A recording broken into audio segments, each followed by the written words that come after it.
Everyone, তো চলে এসেছি দেখো আজকে একটু চা খেতে, একটু বাইরে বেরিয়ে পড়েছি ঘুরতে। তো দেখো আমরা এখানে একটা ক্যাফেতে এসে বসলাম। এই ক্যাফেটাতে আমাদের আসতে খুবই ভালো লাগে।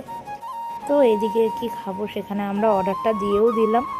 এবারে আমরা একটু দুজনে বসে একটু গল্প করছিলাম, আড্ডা দিচ্ছিলাম। তো তো সেরকমভাবে তো সময় করে তো বেরোতে পারি না, কাজের মধ্যে থাকি। তো এই একটু বেরিয়ে আসা, ঘুরতে আসা হলো। চা খেতে খেতে আড্ডা দিচ্ছিলাম, কত রকমের কথা। আমাদের তো এখানে আসতে খুবই ভালো লাগে। এখানে এসে যে সময়টা কত তাড়াতাড়ি কেটে যায় বুঝতেই পারি না। তবে এখানকার চাটাও খুব সুন্দর ছিল। তারপরে আমরা একটুখানি আসলাম আবার এদিকে টেস্ট অ্যান্ড বাইটে। এখান থেকে কিছু স্ন্যাক্স আইটেম নিচ্ছিলাম আর পেস্ট্রিও নিয়েছি। তারপর বাড়ি এসে আবার একটু বেরোলাম, একটা ইলেকট্রনিক্স দোকানে গিয়েছিলাম, একটা ছোট জিনিস কিনতে এসেছিলাম। তো এটা হলো রাইস কুকার।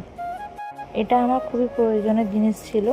টুকটাক রান্না হালকা ফুলকা এর মধ্যে করা যায়, পোলাও, তারপরে হালকা ফুলকা রান্না সব রকমের আমার তো বেশ ভালোই লেগেছে। তারপর ওখান থেকে বেরিয়ে এসে একটু ওষুধ কিনতে এসেছিলাম। ওষুধ কেনা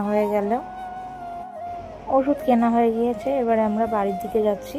তো ভিডিওটা যদি তোমাদের ভালো লেগে থাকে অবশ্যই লাইক কমেন্ট করে দিও। Tata, by.